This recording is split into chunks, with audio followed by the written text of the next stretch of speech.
Welcome to AKB Guidance. Today our topic is about origin and evolution of Earth crust. Here you need to be careful about origin and evolution of Earth and origin of evolution of Earth crust. These both are two different terms. Evolution of Earth crust is mainly a part of Earth, the upper layer of Earth, and evolution of Earth is the Earth, complete formation of Earth. So these two are different terms, and you should be careful with evolution of Earth's crust and evolution of Earth. So without wasting much time, we'll get into the topic. See, billions of years ago, a nebula, a star, was exploded, and it has formed into our planets. And when it was exploded, it left with some kind of dust particles with minerals, metals, and all the things which contains silica, oxygen, nitrogen, all the minerals, gases, everything is contained in it. So after evolution of this explosion, our Earth and the remaining planets slowly gets evolved. Due with the huge explosion, these metals and these rock particles got spread over the space, and due to time passing of time, they got accumulated like this, and they started surrounding the sun, and slowly they got get accumulated like this, and they form into a planet. So due to this explosion and this revolution, all this kind, our solar system got evolved. So we'll see what are the systems got evolved. See, here you can notice these are the asteroids. We call these as asteroids. This is a asteroid belt. This is the asteroid belt. And so first Mercury, Venus, Earth, Mars, Jupiter, Saturn, Uranus, and Neptune. These are formed. These are huge density planets, and these are less density planets, because this mainly contains gases.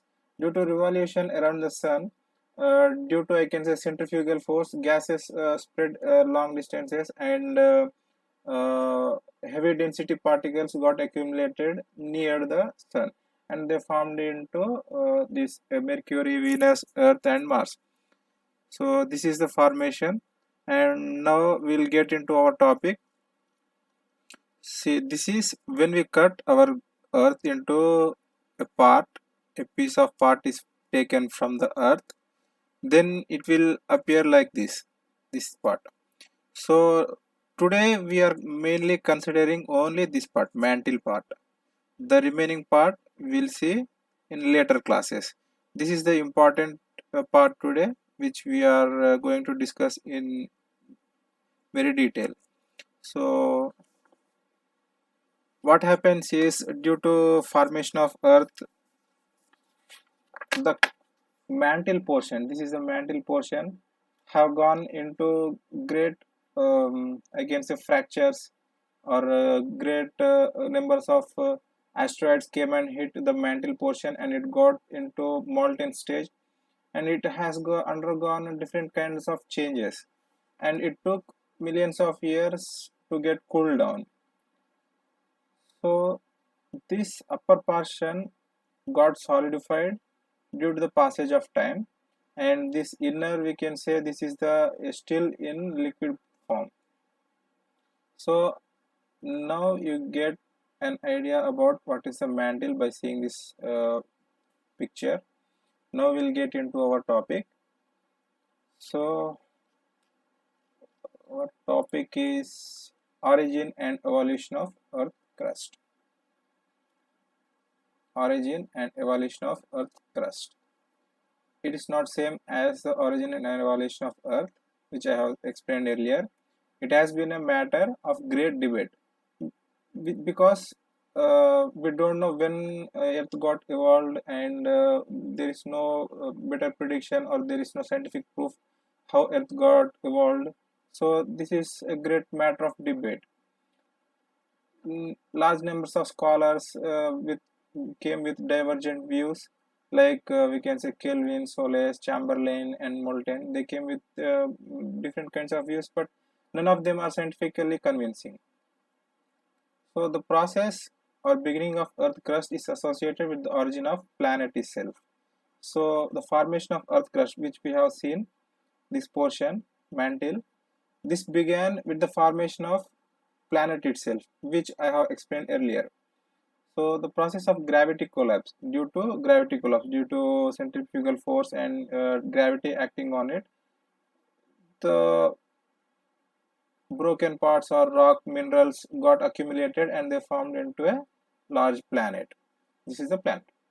So the process of gravity collapse that differentiated the interiors, creating the first crust of the earth. This is what I have explained here. Due to gravity, there is a formation of a first layer of crust, and it was very thin, fragile, and brittle. Initial stage, it was very thin and very fragile. The crust must have been subjected to repeated fracture, which I have explained in earlier. That due to asteroid or meteoroids, they got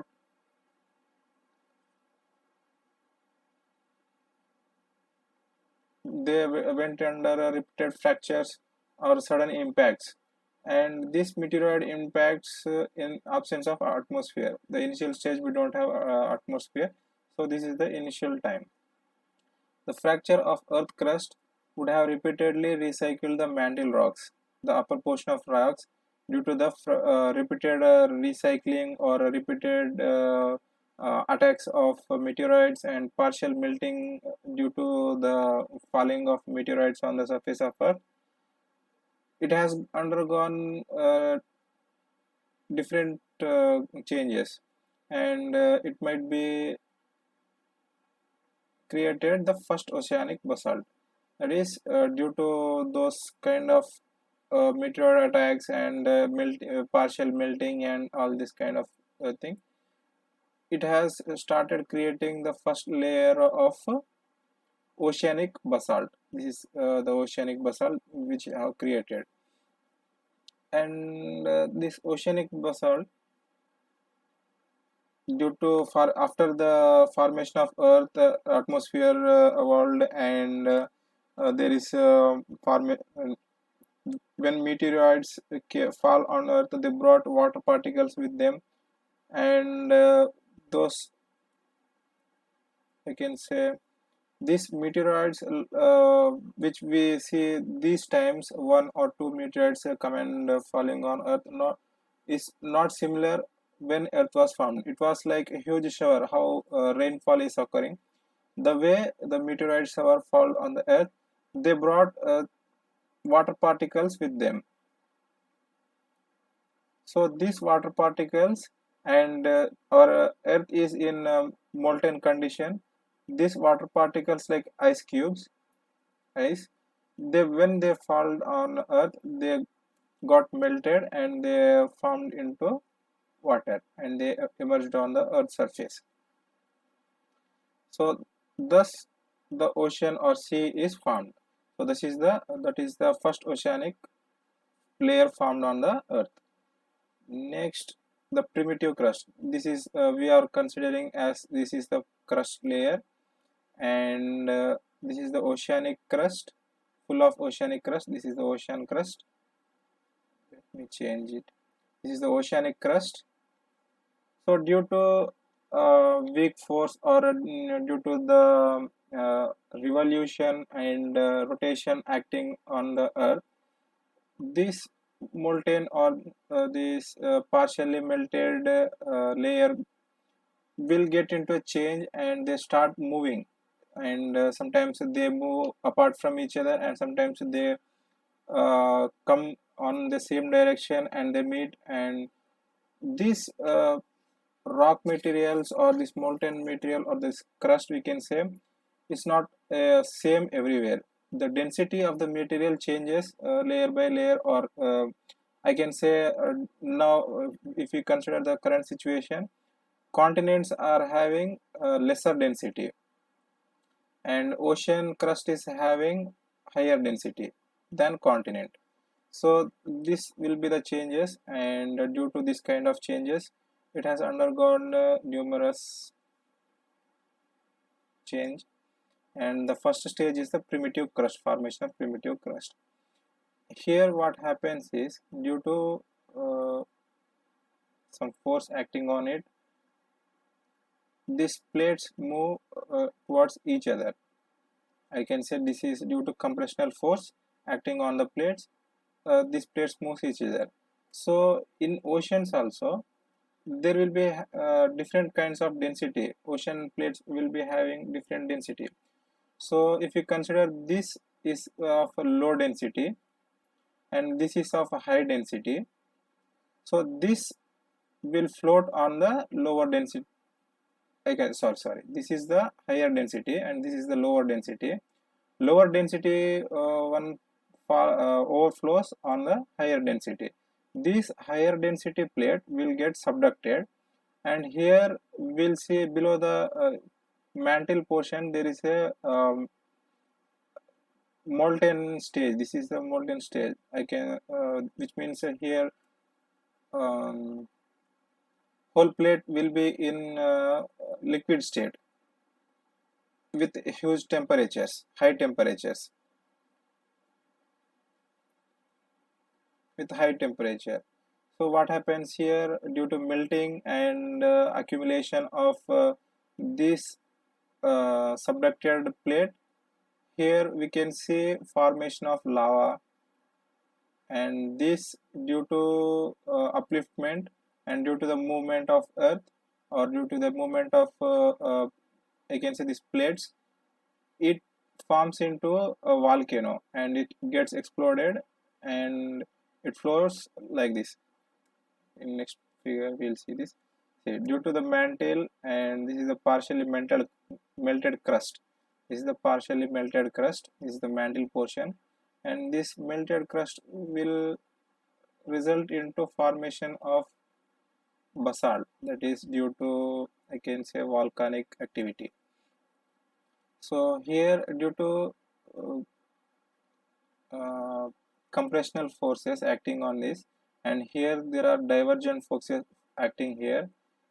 So these kinds of lava, or I can say fold mountains, are formed, which results into the formation of basaltic plateau, or simply I can say formation of islands.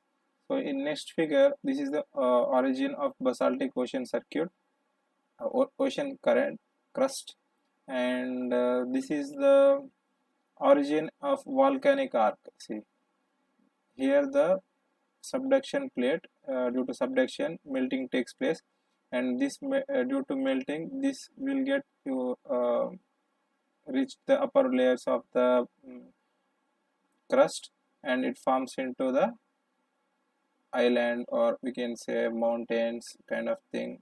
And this, due to water, presence of water, this gets solidified here and this forms as an island. This we call as andesite rocks.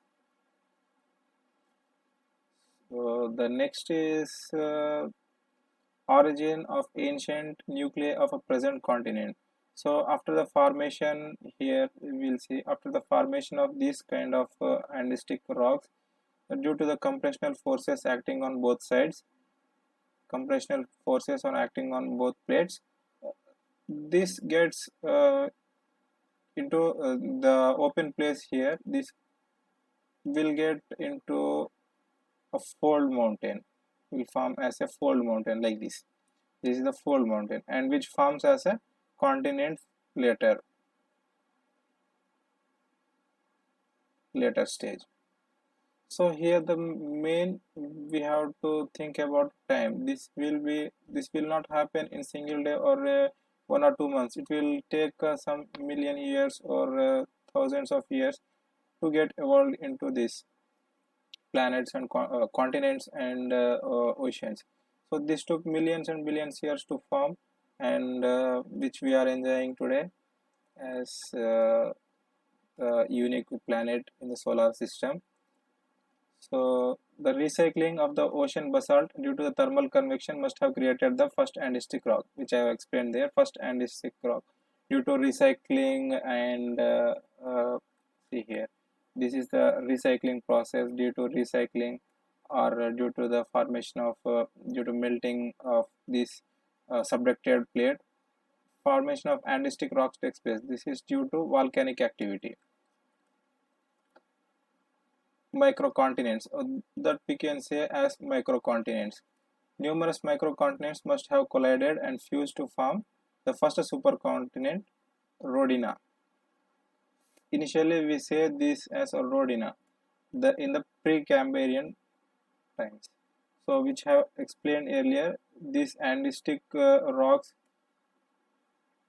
due to some compressional forces or due to the cyclic movement, they formed into the supercontinent. This we considered, if we consider this as microcontinent,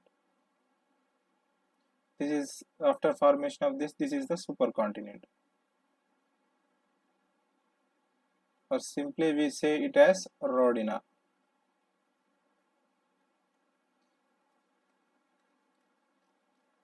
Continents when formed would resist subduction. So continent will not undergo subduction due to its lower kind of density. It will float on the higher density kind of plate. So continents, once they form, they will never undergo under subduction, but they can form into fold mountains, but they never undergo into the subduction, and they never forms any kind of lava or any kind of volcanic activities. Through the Paleozoic times, Rhodine splits and fused again to form Pangaea. So what happened is this small kinds of island or micro continents, I can say. If we consider this is our Earth and this is the equator line, so some parts accumulated here and this formed into major continent, and some part accumulated here and this formed into major continent. This we call as a Rhodina in pre-Cambrian age era. Pre-Cambrian era. Due to evolution of time and after millions of years, that Rhodina got evolved into Pangaea. That means due to movement or due to circulation taking under the mantle or due to circulation taking under the crust, and due to the formation of volcanoes and the forces which we have discussed in yesterday's class, those affected the formation of the crust or the layers, and those brought down all the microcontinent. This we consider as equator 0 degrees. So those all micro islands got accumulated here. Those micro islands got accumulated here, and this formed into a Pangaea. This formed into a Pangaea during the Carboniferous and Permian times. Pangaea again broke during the early and mid Mesozoic time into Laurasia and Gondwana land. So this huge continent, due to forces acting in it, it again broke. It again broke. It again can say broke here, and it started moving towards northern side, and some parts started moving the western side. If we consider this is the western and this is the northern part, this is south and this is east. So some parts started moving on the northern direction, and some parts started moving in the western direction. So due to this split of Laurasia and Gondwana, now we are experiencing the continents which we have in today's globe or today's earth. We can see it in atlas. So I will show you how the continents uh, I can say it as how the continents moved apart and how they settled. All the all of this explains how oceans and continent interact through the process and mechanism of plate tectonics. This all forms a part of plate tectonics. We'll discuss this in our coming classes about plate tectonics. This is a large topic, a huge topic. So this will take a minimum 1 hour of class. So be patient and it will be interesting class. So I will draw the map.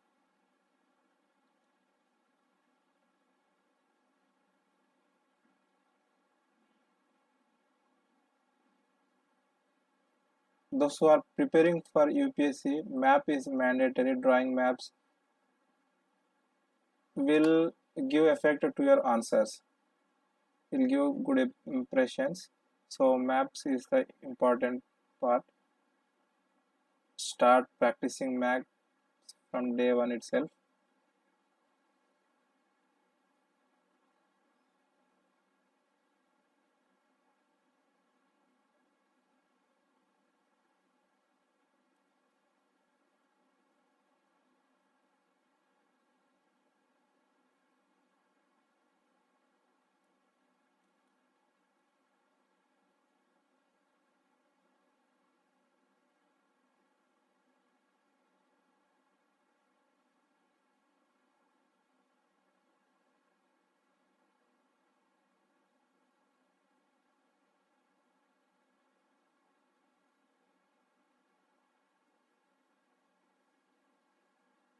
So this is the planet Earth which we see today.